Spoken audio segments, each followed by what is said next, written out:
ज़ेरे समंदर मौजूद टाइटैनिक के मलबे की नई वीडियो, समंदर की हौलनाकी की पुरस्रार तफसीलात। टाइटैनिक दुनिया का सबसे बड़ा ही नहीं बल्कि पुरतायुश, जदीद और बेहतरीन बहरी जहाज भी था, जो 111 साल से मलबे की शक्ल में आज भी समंदर की तह में मौजूद है। अब इस हवाले से एक वीडियो सामने आई है जो कि 1986 में रिकॉर्ड की गई थी, जो इस बहरी जहाज के तबाह होने और समंदर की हौलनाकी की तफसीलात जाहिर करती है। टाइटैनिक के मलबे की इस गैर मामूली और पहले कभी ना देखे जाने वाली फुटेज ने डूबने वाले जहाज के डूबने और गहरे समंदर के पुरस्रार होने से पर्दा उठाया है। वुड्स और ओशियानोग्राफिक इंस्टीट्यूशन ने 25 साल पहले रिलीज होने वाली फिल्म टाइटैनिक की याद में 80 मिनट की वीडियो जारी की है।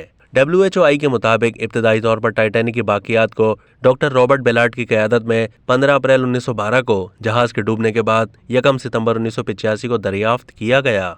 गैर मुल्की मीडिया के मुताबिक इस नई वीडियो में टाइटैनिक के मलबे को अंदर और बाहर से बहुत करीब से देखा गया है।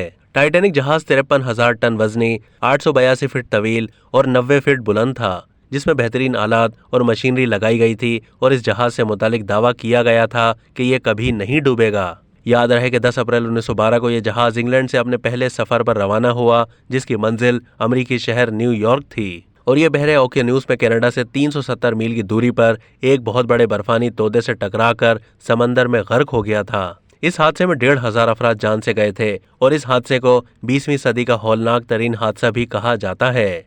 अब तक के लिए इतना ही। मजीद मालूमात के लिए डेली जंग के YouTube चैनल को सब्सक्राइब कीजिए।